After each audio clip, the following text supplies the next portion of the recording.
օրհնություն ձեզ։ Մինչև նստել ոտքի վրա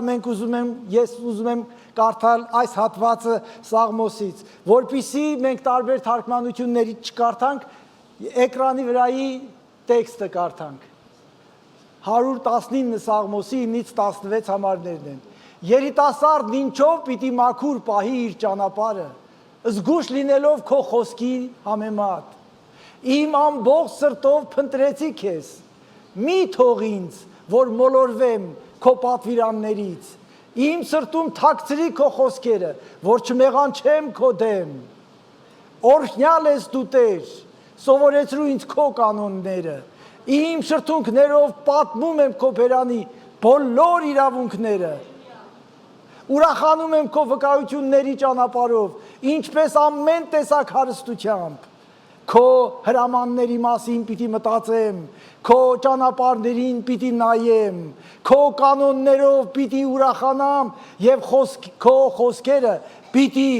չմոռանամ։ Հալելույա, տվեք Տիրոջը ողջ փառքը։ Հալելույա, փառք Տիրոջը, փառք Տիրոջը։ Համեցեք նստեք, ապրեք, շնորհակալ եմ։ Օրհնյալ է Աստված։ Իմ սիրելի քույրեր, եղբայրներ, սա ինչ որ կրկնօրինակ չէր, որ մենք արեցինք, դուք գիտեք, որ մենք կրկնօրինակների եւ նման մոդայիկ բաների հետևից չենք գնում։ Ես ամեն առիթ ուզում եմ օգտագործել, որ ցույց տամ, թե որքան կարևոր է Աստծո խոսքը մեզ համար։ Երբ որ հայտնվում է Աստծո խոսքը, մենք պիտի զգաստանանք։ Կանգնեցինք ոտքի վրա, որ իմանանք։ Երբ որ հայտնվում է Աստծո խոսքը, ոտքի կանգնել է պետք, այնպես ինչպես ասում են, ոտքի դատարանն է գալիս։ Մենք չենք ասում դատարանն է գալիս, մենք ասում ենք ոտքի փրկությունն է գալիս։ Հալելույա։ Փառք Տիրոջը։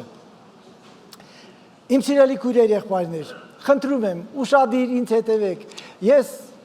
աշխատում եմ ավելի հանգիստ, ավելի մեղմ, իմ ասելիքը հասանելի դարձնեմ, առանց զգացմունքների, այլ ուղղակի։ Եկեղեցին վայր է, որտեղ մենք բան պիտի սովորենք, ճշմարտություններ պիտի լսենք, ճշմարտություններ պիտի սովորենք։ Եթե պատգամին վերնագիր ուզեք, խնդրեմ, Աստվածաշնչի ոսկե այբուբենը։ Կասեմ, թե ինչու։ Իմ սիրելի քույրեր, եղբայրներ,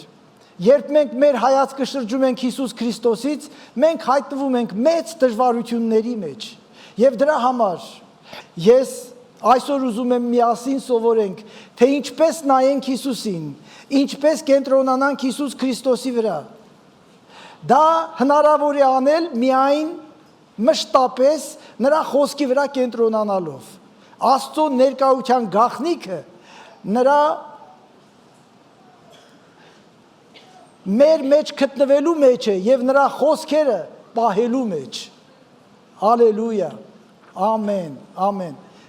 Ուշադիր լսեք։ Ես մի հատված մի քանի խոսք պիտի ասեմ Քլայվ Լուիսի Բալամուտի նամակները այդ գրքից։ Այդ գիրքը բաղկացած է 31 նամակ ուղերձից, ավակ Դև Բալամուտից իր եղբոր որդի Դև Փորձչին, Գնուսիկին։ Ուսուցիչը աշակերտին, փորձառու Բալամուտը Դևը զբաղեցնում է բարձր պաշտոն դժոխային բյուրոկրատիայի երախայում եւ երիտասարդ եղբոր որդուն խորհուրդներ է տալիս, որպիսի գողանա Աստծուց մարդկային հոգիները եւ գցի դժոխք։ Գնուսիկն ունի խնամյալ մարդկանցից, ով դարձել է Աստծո հավատքին եւ Աստծո ճանապարհներին։ Եւ Գնուսիկը ամեն գնով պիտի գայթակղեցնի, ապականի, մոլորեցնի ճշմարիտ ճանապարհից։ Բալամուտն ունի մի ամբողջ մեթոդաբանություն, որ մարդուն շեղի, մարդուն թեքի, ինչ որ մեղքի, հուսահատության, հպարտության, ագահության կամ ինչ որ մի ուրիշ բանի։ որ այդ մարդը կորցնի հավատքը, փոխի Աստծուն ծառայելու իր փափագը, Գնուսիկը պիտի կատարի որոշակի հանձնարարություն եւ գրավոր կերպով պիտի հաշվետվություն ներկայացնի հոր եղբորը եւ այդ նամակները ընթերցողը հասկանում է թե ինչպիսի հանգամանալից կերպով է մեկնաբանում եւ տալիս խորհուրդներ ավակ դեղը կրծեր Գնուսիկին Բալամուտն ու աղավաղում է քրիստոնեական ճշմարտությունները փորձում է հեղինակազրկել եկեղեցուն, հարցակվում է եկեղեցու վրա։ Կասկածի տակ է դնում Աստվածաշնչի ուսմունքները։ Մի նամակում Բալամուտը խորհուրդ է տալիս, որ թույլ չտա իր խնամյալին Գնուսիկը առավոտյան զբոսնելիս մտածի թշնամու մասին, նկատի ունեն Աստծուն։ Դե իհարկե Աստված նրանց թշնամին է։ Խանգարի նրան եւ տարբեր գործերով եւ մտքերով ծանրաբեռնվի, որ այն իմաստուն գիրքը չկարդա։ Իհարկե։ Երբ կարդա, այնպես անի, որ նա մտածի, որ այդ ուղերձը ուրիշի է վերաբերվում եւ ոչ թե իրեն։ Խանգարի, որ եկեղեցի չգնա, իսկ եթե գնա եկեղեցի, մտքերը շեղի, որ չլսի խոսքը, իսկ երբ լսի, այնպես անի, որ չմտածի, որ ինքն է, որ իրեն է վերաբերվում։ Մի խոսքով, խափի, ստի, ինչպես Հիսուսն էր ասում, գողը գալիս է գողանա, սպանի եւ կորցնի։ Հիմա շարունակության մի քանի խոսք ասեմ, այս Երկրորդ Կորինթացիս 11-րդ գլխի 1-4 համարներում Պողոս առաքյալը գրում է Կորինթոսի եկեղեցուն. Ես վախենում եմ, միգուցե ինչպես օծն իր խորամանկությամբ խաբեց Եվային, այնպես էլ ձեր միտքն ապականվի Քրիստոսում եղած պարզությունից եւ մաքրությունից։ Մտածեք, սա խորհուրդ է բոլորիս։ Հիմա ես ուզում եմ իմ վկայությունն անել, եթե սա կլինի նաև քո վկայությունը, կասես ամեն կամ չգիտեմ կկրկնես։ Ես իմ միտքը, ուշադրությունը, իմ աչքերը, ականջները եւ իմ սիրտը բացում եմ Աստծո խոսքն ընդունելու։ Ամեն։ Իսկ Քրիստոսի խոսքը շատ է պարզ։ Եթե մենք չուզենանք շեղել, ծռել, այնքան պարզ է, ինչպես Աստվածաշունչն է ասում, որ կաղը չի գլորվում, պողոտա է։ Կաղը չի գլորվում, այնքան հարթ է ճանապարհը, չկա խորտուբորտ։ Քրիստոսի պարզ խոսքերից մի քանիսն եմ ուզում ասել, որպեսզի շատ հասկանալի լինի, թե ինչ եմ ես ասում։ Հիսուսն ասաց. ով հավատա, կփրկվի, ով չհավատա, կդատապարտվի։ Կա մեկը, որ չի հասկանում։ Չեմ կարծում։ Մատթեոս 24:35-ում Հիսուսն ասաց. երկինքն ու երկիրը կանցնի, բայց իմ խոսքերը չեն անցնի։ Ամեն։ Ղուկաս 16:17-ում Հիսուսն ասաց. ավելի հեշտ է, որ երկինքն ու երկիրն անցնի, քան օրենքի մի փոքր նշանագիր կորչի։ Ամեն։ Ամեն։ Իսկ Պետրոսն իր երկրորդ նամակում գրում է 1:16-ում, որովհետև ոչ թե վարդապետությամբ հնարած առասպելների հետևելով մենք ձեզ ճանաչեցրեցինք մեր Տեր Հիսուս Քրիստոսի զորությունը եւ գալուստը, այլ նրա մեծափառությանը ականատես լինելով։ Այնպիսի ձայն եկավ նրան, սա է իմ սիրելի որդին, որն ունի իմ ամբողջ բարեհաճությունը եւ երկնքից եկած ձայնը մենք լսեցինք, երբ նրա հետ այն սուրբ սարի վրա էինք։ Բայց մարգարեական հաստատ խոսքն ունենք եւ լավ կանեք, եթե դրան հետևեք, ինչպես մի ճրագի, որ լույս է տալիս մութ տեղը լուսավորելով։ Ալելույա։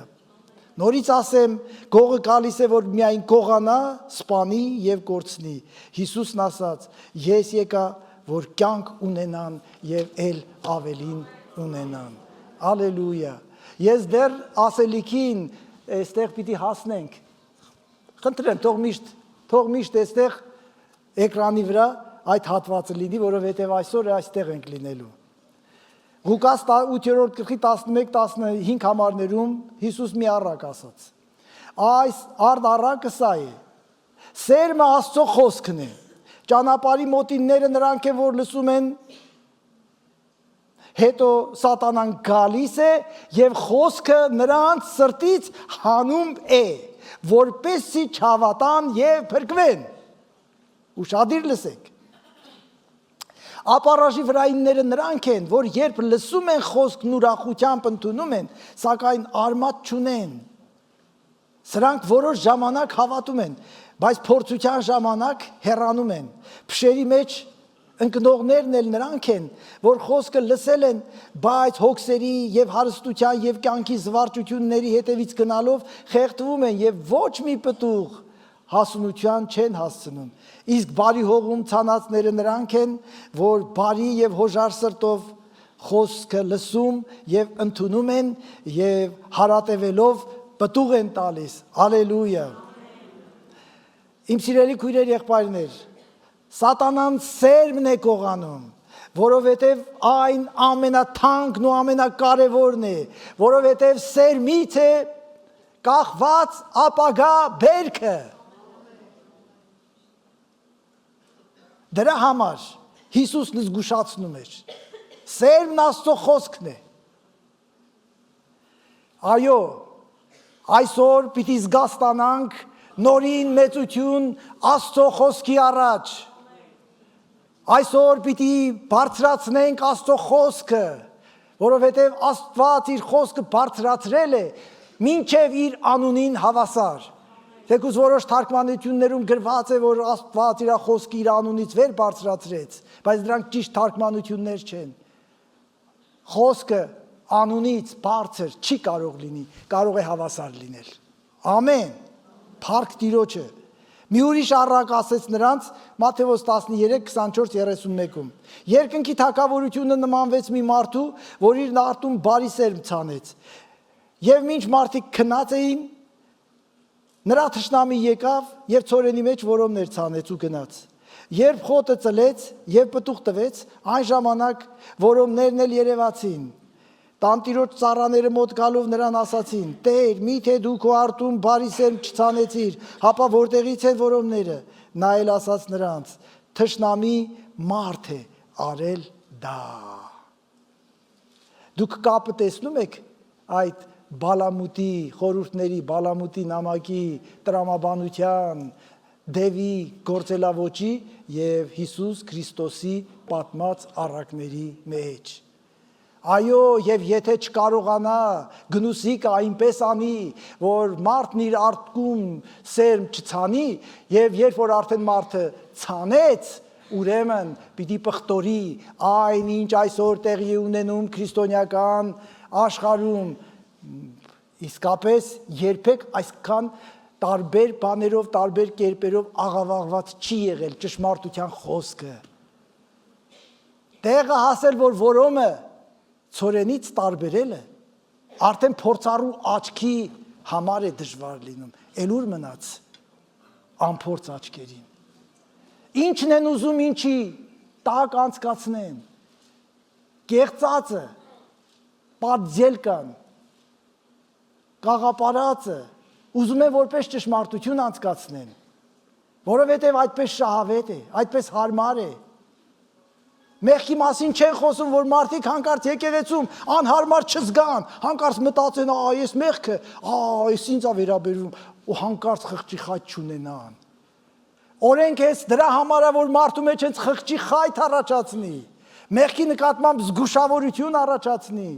մարդուն զգուշացնի, որ հեռու մնա մեղքից, որովհետև շատ հստակ գրված է, մեղքի վարձքը մահ է։ Ուրեմն ոտքի Աստծո խոսքն է գալիս։ Ամեն։ Զգաստանանք Աստծո խոսքի առաջ։ Ուզում եմ, որ մենք իմանանք, որ սատանան ավելի լավ է ճանաչում եւ անգամ պապանձվում է Աստծո խոսքի առաջ, երբ չի կարողանում արգելել, որ չլսի, չկարդա մարդը, աշխատում է, որ դա ուրիշի համար է, կամ էլ այնպիսի բաներով է խառնում, որ մարդը չի կարողանում տարբերել ինչպես առակի մեջ, որն է որոմը եւ որը ծորենը, եւ դրա համար արտի Տերն ասաց. մի կպեք, դժվար կլինի տարբերել, չլինի հանկարծ, որոմի հետ ծորենն էլ պոկեք։ Ասում եմ ձեզ, իմ սիրելի քույրեր, եղբայրներ, առանց ավելորդությունների եւ առանց որևէ մեկին վիրավորելու, եկեղեցում շատ հաճախ է պատահում ծորենն ու որոմն իրար կողքի եւ տարբերելը դժվար է լինում, բայց Աստված շատ լավ է ճանաչում, արտի Տերը շատ լավ է ճանաչում, իմացեք, փառք Տիրոջը, եթե Հիսուսն ասաց, եթե մնաք իմ մեջ եւ իմ խոսքերն էլ մնան ձեր մեջ, ինչ էլ որ կամենաք, կխնդրեք եւ կլինի ձեզ, խոսքը պարտադիր պայման է, առանց խոսքի ոչինչ էլ չի կարող լինի, առանց խոսքի ոչինչ չի սկսվել, Տերը խոսեց և ստեղծվեց, առանց խոսքի հավատք չկա, որովհետև հավատքը Աստծո խոսքը լսելուց է, ամեն, դրա համար պիտի պատվենք Աստծո խոսքը, պիտի սիրենք Աստծո խոսքը, պիտի բարձրացնենք, ես անգամ տարբեր ժեստերով, տարբեր կերպով, այսօր ոտքի վրա կանգնելով, կարդալով հատվածը, ցույց եմ տալիս, թե որքան կարևոր է Աստծո խոսքը, չկա Աստծո խոսք, չկա հավատք, չխաբեք ձեզ։ Քանի Աստվածաշունչ ունես, քանի Սուրբ Գիրք ունես։ Կարդում ես։ Այո, ամեն, ամեն եւ ամեն։ Հիմա պիտի դառնանք Աստվածաշնչի ոսկե այբուբենին։ Այս Սաղմոսը, որից հատված ընթերցեցինք, ամենաերկար Սաղմոսն է, 176 խոսք, կամ համար, կամ նախադասություն, ոնց ուզում եք, երևի հայերեն համապատասխան բառ չկա, ասում ենք նախադասություն, միգուցե նախադասությունից կարճ է կամ երկար, ասում ենք համար ինչ, ուրեմն 170 խոսք համարով է ներկայանում և բաժանված է 22 մասի և ամեն մասի մեջ կա 8 համար, 8 խոսք և ամեն մասը սկսում է ոչ թե թվերով, ինչպես օրինակ 1, 2, 3, այլ եբրայերեն այբուբենի տառերով։ Հենց սկզբում հանդիպում ենք ալեֆին, ալեֆ տառին, եբրայերեն այբուբենի առաջին տառին, որը համարժեք է ա տառին, հետո գալիս է բեթը, որը համարժեք է բ տառին և այլն։ Ամեն մի հատված, ամեն մի մաս շեշտադրում է մի բան, բայց ամբողջ Սաղմոսը Աստծո խոսքի կարևորության մասին է։ Ես խորհուրդ եմ տալիս, որ այս շաբաթ մենք կենտրոնանանք 119-րդ Սաղմոսի վրա և այդ 176 խոսքերը ուղղակի հասկանալով կարդանք, ուղղակի մտածելով կարդանք, ուղղակի հասկանանք ինչ է գրված այնտեղ։ Եթե պետքա տարբեր թարգմանություններով կարդացեք, չգիտեմ, խորապես փորձեք հասկանալ ինչ է այնտեղ գրված եւ ինչու եմ ես այսքան կարեւորում, որ մի ամբողջ պատգամ պետք է հայց այդ հատվածի այդ Սաղմոսի մասին։ Իհարկե ամբողջ Սաղմոսի մասին սեմինարները հերիք չեն։ Ես ուղղակի այդ Սաղմոսի մասին խոսում եմ, ոչ թե Սաղմոսը մեկնաբանում։ Դրա համար շատ երկար ժամանակ է պետք։ Ուրեմն Աստվածաշնչի ոսկե այբուբենը Սաղմոսը լեցուն է սուրբ իմաստով, այն շատ տարողունակ է և շատ խորունկ։ Նորից և նորից կարդալով այս Սաղմոսը անհնար է, որ չբացականչես, ինչպիսի խորություն, բայց ինչպես իմաստուն կերպով նկատել է ժամանակին Սուրբ Օգոստինիոսը, մեջ եմ բերում, Այս խորությունը ծածկված է թվացյալ պարզունակության հետևում։ Թվում է, թե շատ պարզ բաներ ասում, բայց փորձեք հասկանալ, ինչ կա այդ պարզության խորքում, այդ խորունկությունը ինչումն է կայանում։ Սաղմոսը կառուցված է Այբուբենի սկզբունքով, առաջին 8 խոսքերն սկսվում են, ես արդեն ասեցի եբրայերեն Այբուբենի առաջին տառով, ալեֆով, երկրորդ 8 խոսքերը երկրորդ տառով, որը բեթն է, բն։ Այդպես մինչև Այբուբենի վերջին 22-րդ տառը, թուվը։ Շատ աստվածաբանների կարծիքով այս Սաղմոսի հեղինակը Դավիթ թագավորն է։ Աստվածաբան Այզեք Թեյլորը այս գրառումները գրել է, այս գրառումները հանդիսանում են հեղինակի անձնական ապրումների արտահայտություններ, բայց դրանով հանդերձ նրանում պարունակվում է վերժամանակյա ճշմարտություններ։ Հեղինակի աստվածային հայտարարությունները պարզեցված են և հասցված են մինչև պարզամիտ մարդու հասկանալու մակարդակ։ Աստվածաշնչի շատ ուսուցիչներ այն կոչել են ծոցատետր, համարելով, որ այն շատ բաներում համապատասխանում է Դավիթ թագավորի ծոցատետրը լինելուն և Դավիթ թագավորի կյանքի տարբեր պահերն է արտացոլում։ Այս Սաղմոսն ունի մեկ թեմա՝ Աստծո խոսքը։ Սաղմոսի մեջ նկատվում է մտքի որոշակի զարգացում։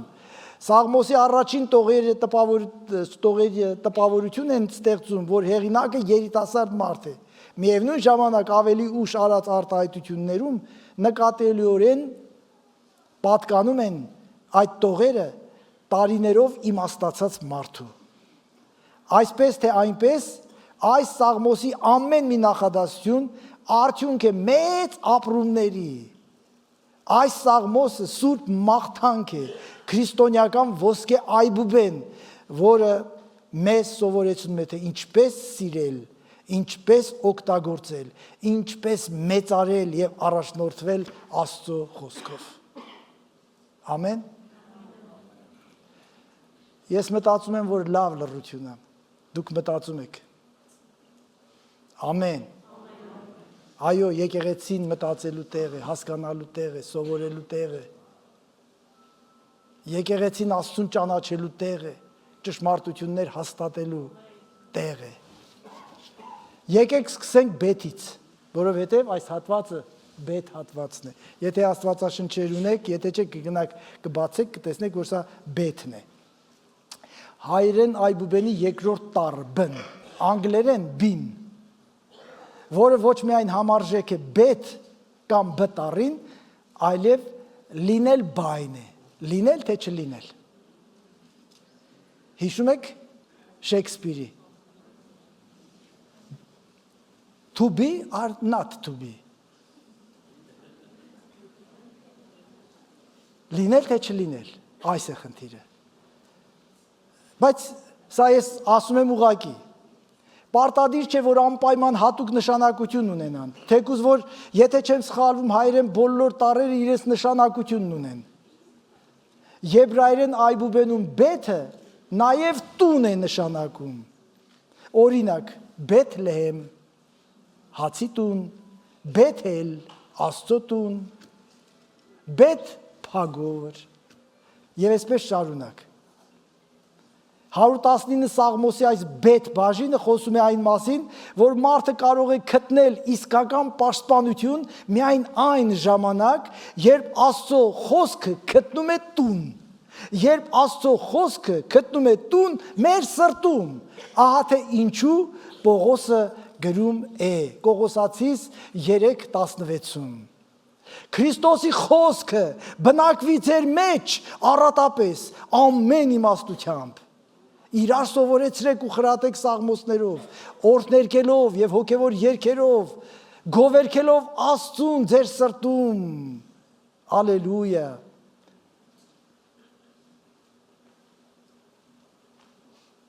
Եթե Աստծո խոսքը գտել է տուն մեր սրտում, մենք կարող ենք այդ անել։ Ուզում եմ հարցնել, քո սիրտը Աստծո խոսքի տաճար է։ Առատապես թույլ տալիս ես, որ Աստծո խոսքը լծվի քո սրտում։ Նորից եմ կարդում Պողոսի խոսքը, Քրիստոսի խոսքը բնակվի ձեր մեջ։ Եթե բնակվում են տան մեջ, ուրեմն այդ տեղը տուն է։ Սրտում եթե բնակվում է խոսքը, ուրեմն խոսքը դառնում է, սիրտը դառնում է Աստծո խոսքի համար տուն, հասկանալի չէ։ Ես ապրում եմ տան մեջ, դրա համար էլ նա տուն է կոչվում։ Փառք Տիրոջը, օրհնյալ լինի Տիրոջ անունը։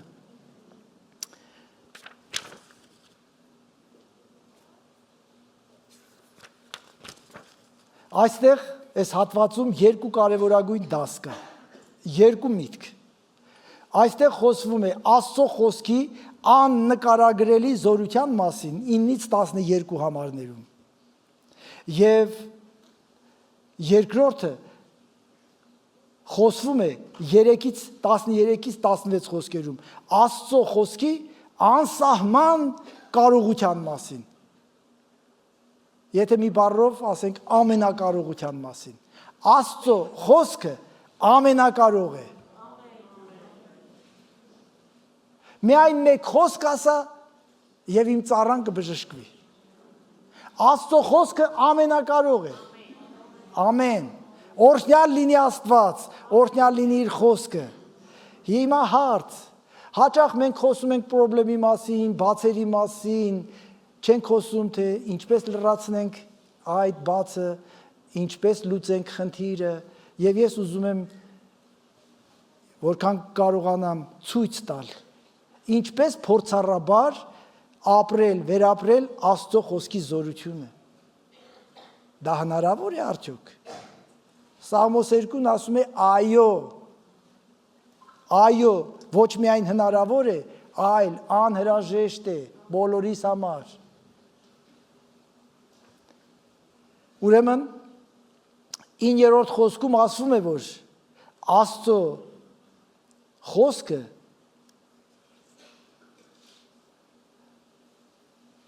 ձեզ մաքրում է։ 10-րդ խոսքում ասում է, որ Աստծո խոսքը ձեզ առաջնորդում է։ 11-րդ խոսքում ասում է, որ Աստծո խոսքը ձեզ ուղղում է եւ չի թողվում, որ մեղանչեք։ Աստծո խոսքը։ Հալելույա, փառք Տիրոջը։ 12-րդ խոսքում ասում է. «Թաքցրեցի քո խոսքը իմ սրտում, որ չմեղանչեմ»։ Քանի դեռ Աստծո խոսքը քո սրտում թաքցրած չի քո կողմից, իսկ ինչու են թաքցնում, որ գողը չգողանա։ Երեք Վահան եղբայրն էր ժողովին ասում, իրանց տարածքի ժողովում այդ մասին ասում, որ գողը գալիս է թանկարժեք բանի հետևից։ Դրա համար Սաղմոս 2-ն ասում է, թույլ տվեք ասենք Դավիթն ասում է, քո խոսքը պահեցի իմ սրտում, թաքցրեցի։ Դուք ձեր թանկարժեք բաները որտեղ եք դնում։ Սերվանդի վրա մի հատ վազակա դրա մեջ։ Ես էլ միամիտ եմ։ Ինչու ամենաթանկ բանը ամենախորը տեղն եմ պահում։ Մարդու ամենաթանկ, ամենախորը տեղը իր սիրտն է, որտեղ ինքը պիտի պահի ամենաթանկ բանը, քանի դու չես հասկացել, քանի մենք չենք հասկացել, որ Աստծո խոսքից թանկ բան քրիստոնյան չունի, ինքը չի կարող այդքան խնամքով թաքցնել իր սրտում։ Ամեն։ Այո, որտեղ որ համաձայն եք ինձ հետ ասեք, որ ես քաջալերվեմ։ Երբ խոսք է գնում բնավորության վարքագծի մասին, մեր մշակույթը մատնանշում է էթիկան։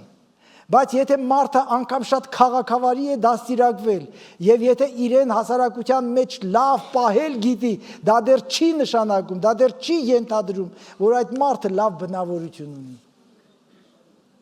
Ասեք այո։ Մարդը կարող է անգամ էթիկա դասավանդել, բայց ինքը լինել վատ բնավորության եւ վատ վարքագծի տեր։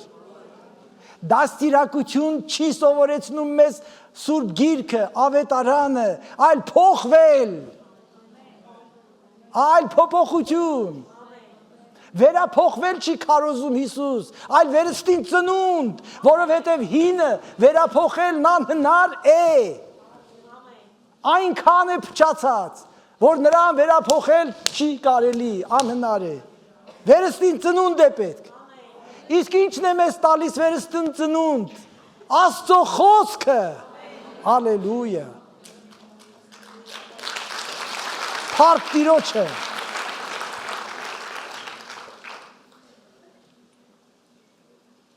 Այս համարներում ասում է, որքան շատ լցնեք ձեր սրտերը, Պողոսի ասած, Կողոսացիս 3-րդ գլխի այդ հատվածը, որ կարդացի, որքան շատ լցնեք ձեր սրտերը, ձեր մտքերը Աստծո խոսքով, այնքան շատ կվերապրեք մաքրվելու, փոխվելու, ուղղվելու եւ չշեղվելու զորությունը, որ կա Աստծո խոսքի մեջ։ Եվ այնքան շատ հոգեվորապես կաճենք Հիսուս Քրիստոսին նմանվելու մեջ, հոգևոր մարդ դառնալու մեջ։ Որքան շատ եւ որքան շուտ Աստծո խոսքը մեր սրտերի մեջ լցվի, այնքան շուտ մեր սրտերի մեջ կթակավորի Հիսուս Քրիստոսի խաղաղությունը։ Ես եթե մի համար վերև կարդամ, Կողոսացիս 3:15 կարդամ, եւ ձեր սրտերում Քրիստոսի խաղաղությունն իշխի, որին կանչվեցիք մեկ մարմնով եւ գոհացող եղեք։ Քրիստոսի խոսքը բնակվի ձեր մեջ առատապես, ամեն իմաստությամբ, իրար սովորեցրեք, իրար խրատեք, սաղմոսներով, որդներկելով եւ հոգեվոր երգելով գովերգեցեք Աստծուն։ Ինչն է պատճառը, որ երկու հոգևոր քույր, երկու հոգևոր եղբայր կամ մի խումբ քույրիկներ, եղբայրներ իրար հետ հավաքվելուց ոչ թե իրար սովորեցնում են Աստծո խոսքով, գոհանալ սովորեցնել, սաղմոս ասել, աղոթք անել, այլ բան ասել։ Որովհետև սրտում դատարկություն կա, դատարկություն, քանի դու չլցնես քո սիրտը կարևոր բաներով, քո սիրտը իծնե չար է։ Հիսուսն ասում էր, չար մարդն իր սրտի չար գանձերից չար բան է անում, բարի մարդն իր սրտի գանձերից բանի բաներ է անում։ Ուրիշ կերպ հնարավոր չի։ Եվ ավելացնում էր, սրտի ավելցուկն է խոսում լեզուն, եւ վերջ։ Ինչ կա քո սրտում, նա էլ հանում ես։ Դուք երբևէ հանդիպել եք մարդիկ, որ մի առաջի նախադասությունից հասկանում եք, որ այս մարդը լուրջ բան չի կարող ասել, որովհետև դատարկ մարդ է։ Կներեք, բայց այսպիսի մարդիկ էլ են պատահում։ Եվ ցավալիորեն հանկարծ երբեմն հանդիպում ես այսպես կոչված հավատացյալ մարդու։ Ուզում ես ասել, Աստվածաշունչդ ինչ ես արել։ Ուր ես թողել Աստվածաշունչդ։ Ինչով ես կերակրում քո հոգին։ Հոգի ծարավ է կենթանի Աստծուն։ Արդյոք սովածու ծարավ ես ճշմարտությանը։ Մնացածը հեքիաթ է, սենց հագի, նենց կապի, սենց նստի, սենց վեր կաց։ Սրանք կարգեր են, միգուցե շատ լավ կարգեր, միգուցե շատ առաքինի կարգեր, բայց սրանք մեր հոգևոր բովանդակության վրա ոչինչ չեն ավելացնում։ Սրանք կարող են ընդամենը մեր բովանդակության հետևանքը լինեն, բայց ոչ պատճառը ու իմաստը։ Եկեղեցի գալիս եք ինչի համար։ Ես գալիս եմ նրան հանդիպելու համար։ Որ քարոզիչ չլինեիր, կգայիր, այստեղ շատերը քարոզիչ չեն ու միշտ գալիս են։ Ես մարդիկ եմ ճանաչում տասնյակ տարիներ հավատարմորեն այստեղ են։ Բա նրանք ինչու են գալիս։ Նրանք գալիս են Աստծո խոսքի հետևից։ Նրանք գալիս են Աստծո տուն, որովհետև ինչպես ինձանից առաջ այստեղ կանգնողներ ասում, եկեղեցին Աստծո տունն է, Աստծո տարածքն է։ Այո, եկեղեցում ամեն ինչ կարող է լինի, դու Հիսուսին նայի Հիսուսին, այ ձեր վրայից գցում եք, ոչ, պետք է հովիվը կարողանաս, ինձ էլ նայեք, եթե չի կարողանում ասել, գոնե պետք է լռի կամ էլ քիչ խոսա։ Ես դա չեմ ասում։ Ես ասում եմ, որ կողքդ մարդիկ կլինեն, որոնք անգամ քեզ կխանգարեն լսել։ Բայց դուք ես ձեզ սովորեցրել եմ, միշտ ձեր կողքինին ասեք, ես այսօր եկել եմ լսելու համար, իմացի։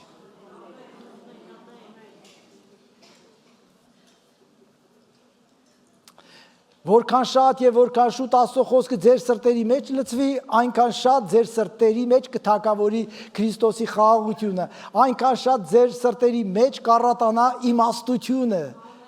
ու այնքան շատ ձեր սրտերում կառատանա Աստծուն օրհներգելը, սաղմոսներով, հոգևոր երգերով, եւ այդ բանը ուրիշներին սովորեցնելու ու կավելանա ձեր ուրախությունը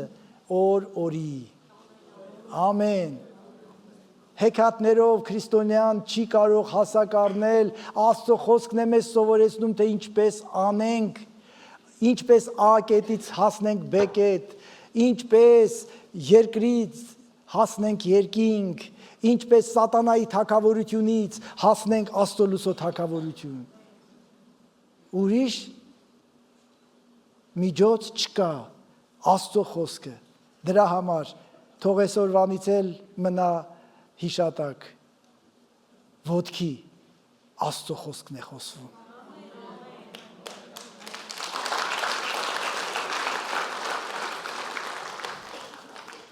Ինչու մենք չենք կարողանում լեզու գտնել մեր ընտանիքի հետ։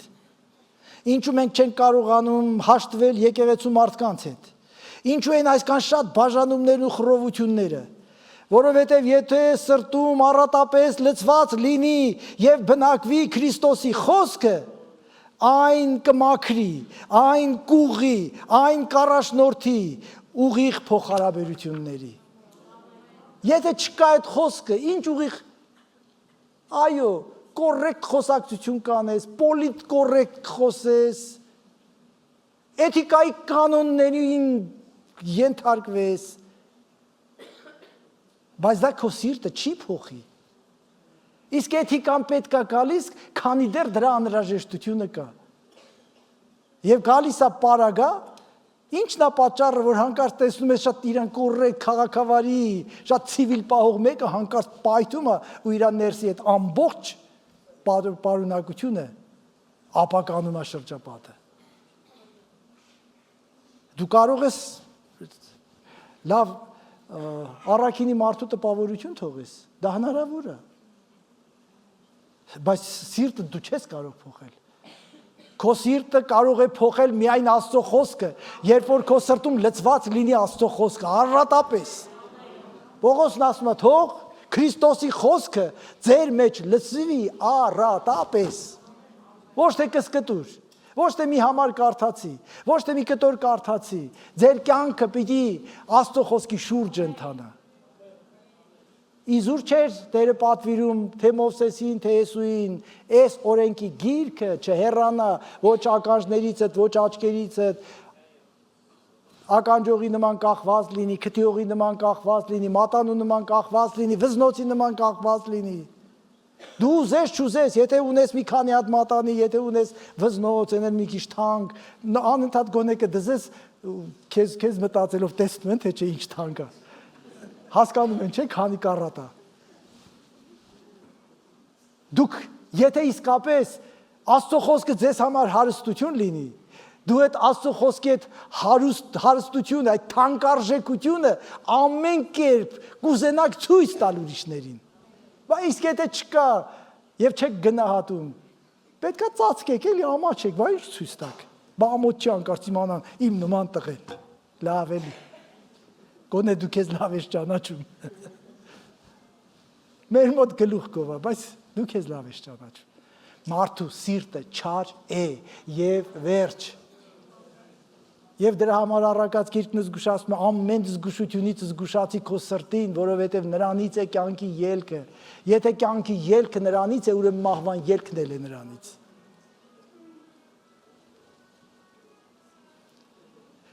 Թեկուզ այստեղ խոսվում է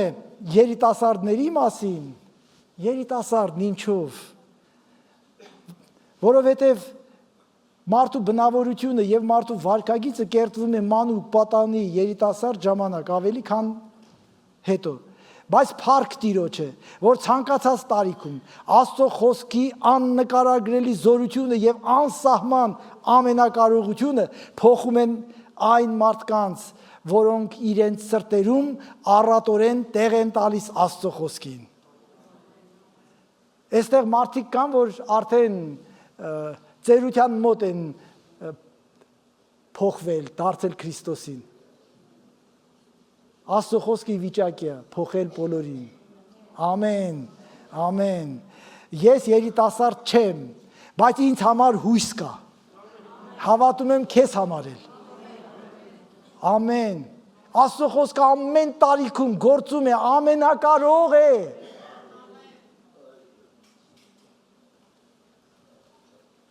Աստծո խոսքը զորություն ունի ոչ միայն մաքրելու, սրբելու, այլ նաև պահելու եւ առաջնորդելու։ Աստծո խոսքով լցված լինելն է մարդուն տալիս զորություն, իմաստություն եւ առաջնորդություն։ Տեր ինձ առաջնորդի, Տեր ինձ առաջնորդի, տվել եմ խոսքս, որ առաջնորդի։ Տվել եմ խոսքը, որ առաջնորդի։ Դրա համար Սաղմոս 2-ն աղոթում էր, ուղարկի քո խոսքը, ուղարկի քո լույսը եւ ճշմարտությունը, որ նրանք ինձ առաջնորդեն։ Ալելույա։ Խոսքը Աստծո լույսն էր։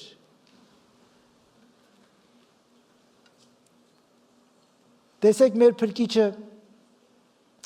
ինչպես անապատում փորձության ժամանակ պատասխանեց եւ հաղթեց սատանային։ Իհարկե հիշում եք Աստծո խոսքով։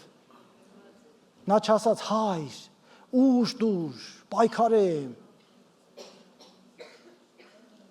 Գրված է։ Սատանան շատ քրիստոնյաներից անհամեմատ շատերից եւ անհամեմատ լավ է ճանաչում Աստծո խոսքը եւ նրա մեջ պարունակող զորությունը։ Դրա համար էլ ուզում է քեզանից դա գողանա։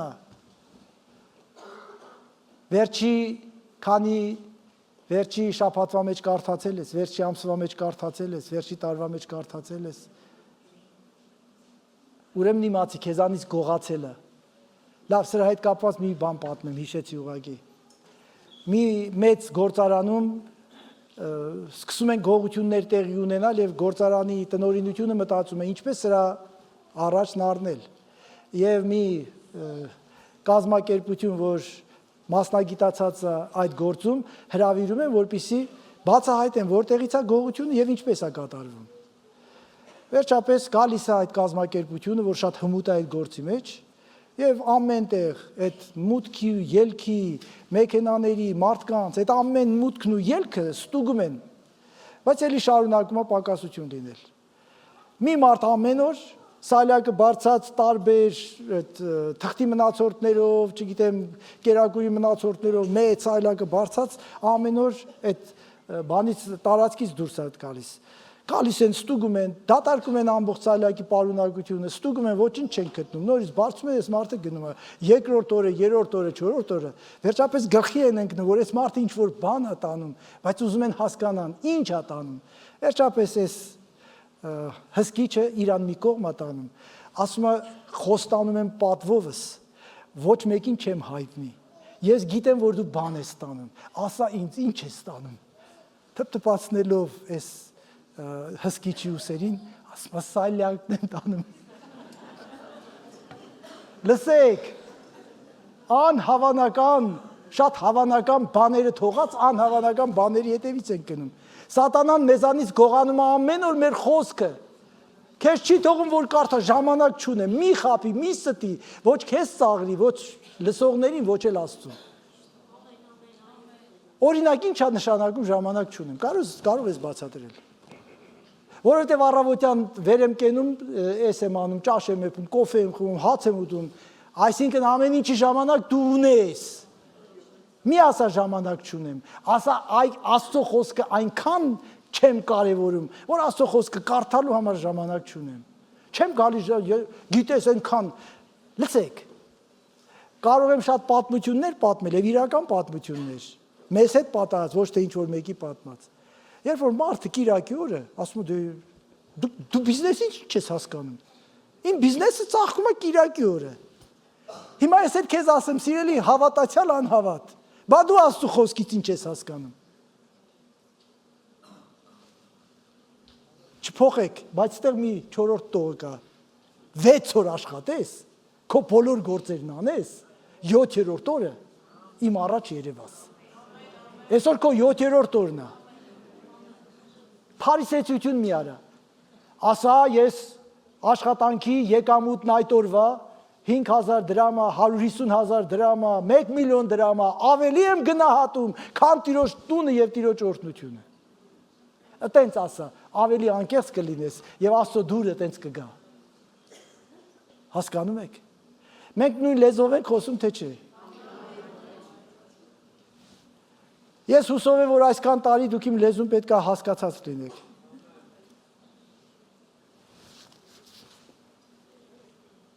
Այո, փառք Տիրոջը։ Եթե հետ գնանք ու հասնենք Ադամին, որտեղ եւ ինչու մեղանչեց Ադամը։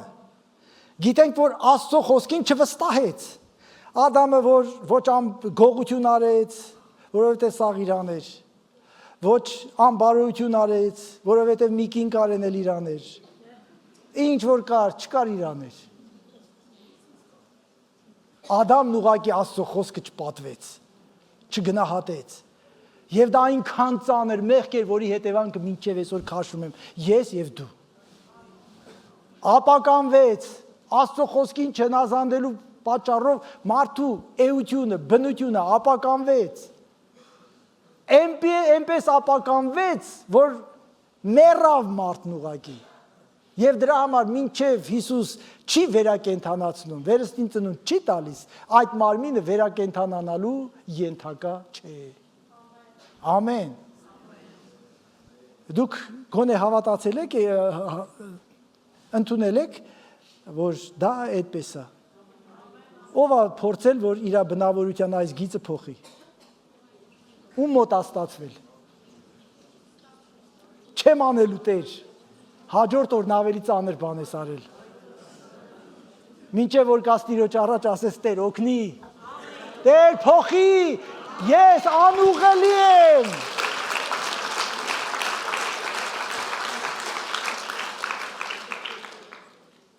Եվ դրանում քեզ կօգնի քո սրտում ամբարված Աստծո խոսքը, որ քո սրտի մեջ տուն է գտել։ Այն որ ասում էր ես եւ հայրը կգանք եւ ձեր մեջ կբնակվենք։ Այդ ինչ էր ասում։ Խոսքը։ Սկզբում էր խոսքը։ Եվ խոսքը Աստծո մոտ էր, եւ խոսքն Աստված էր։ Ամեն։ Հետո մարմին դարձավ եւ մեր մեջ բնակվեց։ Եվ մենք նրա փառքը տեսանք, ինչպես միածնից եղող փառք, շնորհքով եւ զորությունով։ Ամեն։ Օրհնյալ լինի նրա անունը։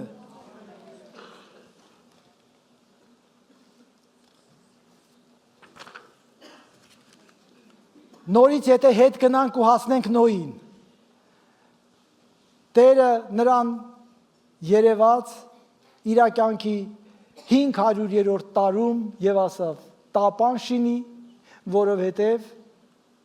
ամեն մարմին իր ճանապարհն ապականել է եւ պիտի կործանվի այս քաղաքակրթությունը»։ Եվ կարդում եք, որ Նոյի կյանքի 600-րդ տարում ջրհեղեղն ավարտվեց։ Այսինքն Տիրոջ ասացի նավը շինելու այդ ջրհեղեղի պատմությունը մի տարվա պատմություն էլ չի։ Այսինքն 100 տարի Նոյն զբաղված էր տապանը շինելով։ Ես չեմ հավատում, որ ամեն օր Տերը գալիս էր ու ասում էր Նոյ, հո չես մոռացել, որ դու տապան պիտի շինես։ Ես չեմ հավատում, որ Տերն իջնում էր երկնքից, տախտակի մի ծայրն ինքն էր բռնում, մյուսին Նոյին ասում էր դե այստեղ մեխի։ Տերը նրան տվեց գծագիրը, չափերը 100 տարի։ Նոյը երկու գործով էր զբաղված։ Արդարություն էր քարոզում, շեղել եք ձեր ճանապարհը, դարձեք Աստծուն եւ տապան էր շինում։ 100 տարի եւ Նոյը Աստծո խոսքին հնազանդվելով գրված է տապան շինեց իր ընտանիքի փրկության համար։ Սիրտը դարձրու այն տափանը, որը կլինի լցված Աստծո խոսքով քո փրկության եւ քո ընտանիքի փրկության համար։ Ամեն։ Օրհնյալ լինի Տեր Աստվածը։ Այո, նորից հետ գնանք, հասնենք Աբրահամին։ Դուրս արի ու գնա։ Կարծում եք ամեն օր Տերը նրան ասում էր. Աբրահամ, ճամփետ չշեղես։ Աբրահամն ինքն էր իր ճանապարհը ընտրում, թե որ ճանապարհով Աբրահամը գիտեր, որտեղից ուր պիտի գնա։ Հետո եթե էլի գնանք, շատերին կարող ենք հիշել, բայց ժամանակը հերիք չի անի։ Հասնենք Հովսեփին։ Նրա հայրը Հակոբը, նրա պապը Իսահակը, միգուցե նաև նրա հոր պապը Աբրահամը ժամանակ ա եղել, որ իրար հետ են ապրել, միգուցե ես այդ տարեգրությունը չեմ հաշվել, միգուցե սովորեցրել էին ապրել Աստծո վախով ու հեռու մնալ անիրավությունից, և ահա եկավ փորձության և գայթակղության պահը, և քանի որ նա իր սրտում ուներ պահված այն խոսքերը ու այն դաստիարակությունը, որ ստացել էր իր հայրերից, մերժեց գայթակղությունը։ Քո խոսքերը պահեցի իմ սրտում, որ քո դեմ չմեղանչեմ։ Լսեք, ոչինչը մի օրում չի ստացվում, վայ սայթակեց, ինչ սայթակեց։ Որպեսզի սայթակեց նախ սառցադաշտ ես շինում, դու ինքդ։ Սառցնում ես քո սիրտը։ Հանում ես քո սրտից Աստծո խոսքը։ Աստծո մարդկանց հետ ժամանակ չունես զբաղվելու, հետ ամենաս մարդիկ են։ Գիտես, ես բարձր ինտելեկտուալ եմ, հետո։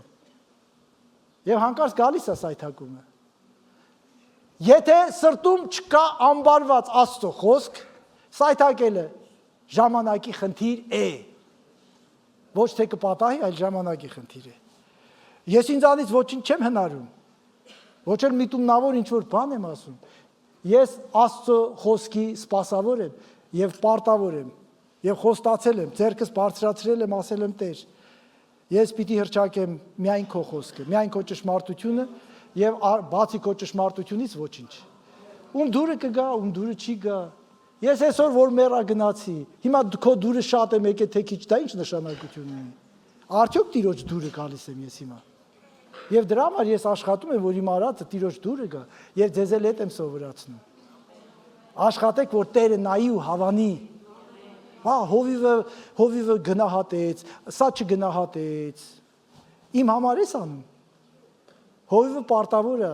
շրջահայաց լինի և բոլորից շնորհակալ։ Ես որ մարդկանց ասում եմ շնորհակալություն, ասում եմ հովիվ ինչի համար։ Ասում որովհետև ծառայում ես Աստծուն։ Ես էլ հովիվ եմ,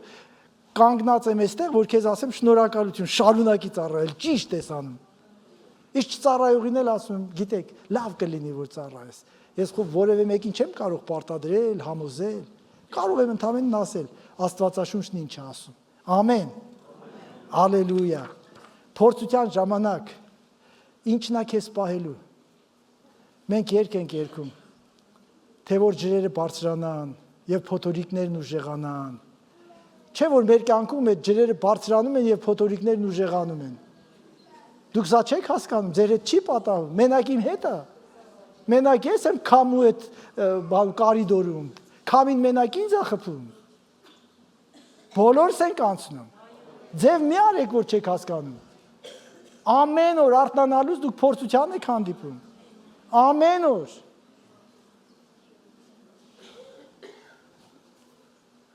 Եթե քո սրտում կա առատապես լցված Տիրոջ խոսքը, եթե քո սիրտը Տիրոջ խոսքի բնակարանն է, տունն է, Բեթելն է, ուրեմն դու ապահով ես։ Հալելույա։ Իմ սիրելի քույրեր, եղբայրներ, Աստծո խոսքն իր մեջ ունի աննկարագրելի զորություն։ Եվ այդ խոսքը Հովսեփի սրտում լցրել էին, օգնել էին, որ լցվել իր ծնողները։ Սիրելի ծնողներ, արեք այդ գործը։ Արեք այդ գործը։ Ձեր երեխաներին դաստիարակեք Աստծո խոսքով, մեծանան էլ չեն հեռանա։ Մեր սերունդը, այսօրվա սերունդը, ամենաշատ տեղեկությունների տիրապետող սերունդն է։ Իմ արդեն ոչ ամենափոքր նախավերջի թորնիկը, որ 4 տարեկան է, ինձանից ավելի լավ է կարողանում ինտերնետի մեջ, անգամ, չգիտեմ, միացել է մի խմբի իր քույրերի, եղբայրների հետ հաղորդագրությունները, քանի որ տառերը չի ճանաչում, որ գրի։ Ձայնային հաղորդագրություններ է գրում, ու հետո էլ պահանջում է, ինչու չեք հավանում, ինչու լայք չեք տալիս։ Հասկանում եք, այս սերունդը ամենաշատ տեղեկությունների տիրապետող սերունդ է։ Գիտի ամեն ինչի գինը, բայց ափսոս չգիտի դրանց արժեքը։ Գինն ու արժեքը դրանք տարբեր բաներ են։ Հացի գինը գիտենք, իսկ օրհնության արժեքը չգիտենք, որ հազարավոր հացեր կարող է լինել։ Մենք պետք է սա իմանանք, տարբերենք։ Հիսուսն ասում էր փարիսեցիներին. «Վայ ձեզ, որովհետև գինը գիտեք, արժեքը չգիտեք, աղավաղված է ձեր միտքը, սրբարանը ստորադասում եք ոսկուց, զոհասեղանը զոհից, չէ որ զոհասեղանն է սրբացնում պատարագը եւ սրբարանն է սրբացնում ոսկին»։ Ես այնտեղ փոխեցի, հանկարծ չասեք պատիժա քեզ սպասում, ես սա պարզացրեցի հասկանալու համար։ Ես այդ կարող եմ անգիր այդ բաներն ասել։ Այսօրվա քրիստոնյաների մեծագույն պակասն այն է, որ չգիտեն Աստծո խոսքի զորությունը եւ զորության եւ ամենակարողության մասին։ Եվ սրտերում առատապես Աստծո խոսքը չեն լցնում եւ Աստծո խոսքը չի ընդունվում որպես մեծագույն հարստություն, միակ մեծագույն հարստություն։ Սա այսօրվա քրիստոնյաներիս, մեր բոլորի, ես չեմ ուզում ուրիշի դաշտը քար գցել, մեր հոգսերը մեզ հերիք է, մեր պակասությունները քիչ չեն, մենք ոչ մեկից լավը չենք։ Ես չեմ ուզում փարիսեցի նման կուրս գծեցելով ասել ես այդ, ավելի շատ մաքսավորի նման եմ ուզում ասել։ Տեր, ներիր ինձ մեղավորիս։ Ամեն։ Ամեն։ Ղուկաս 12:20-21-ը այդ մարդու մասին է պատմությունը,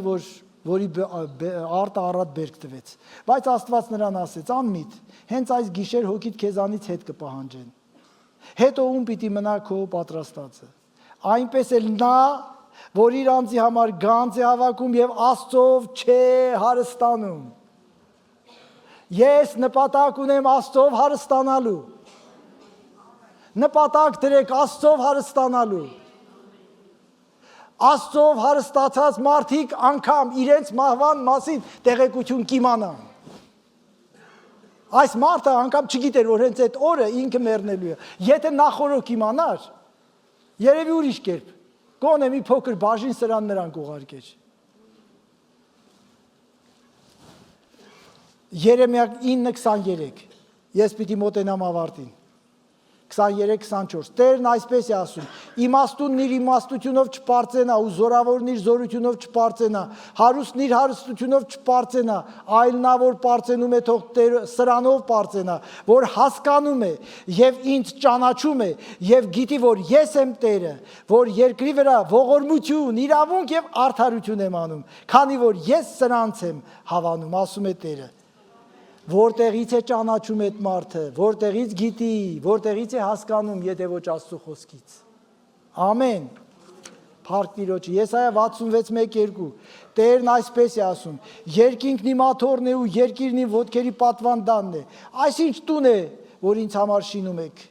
Եվ այս ինչ տեղ է իմ հանգստության համար, քանի որ սրանք բոլորն իմ ձեռքերն են շինել, ու սրանք բոլորը եղան, ասում է Տերը, բայց ես սրան եմ նայում, այսինքն խոնարհին եւ կոտրած հոգի ունեցողին, ու իմ խոսքից ասեք, եկեք կրկնենք, դողացողից։ Ինչ է նշանակում դողանալ։ Կարող է մեր այդ հասկացողության մեջ դողալը էդի վատ բառը, Լսեք, զգաստանալ։ Ոտքի Աստծո խոսքն է գալիս։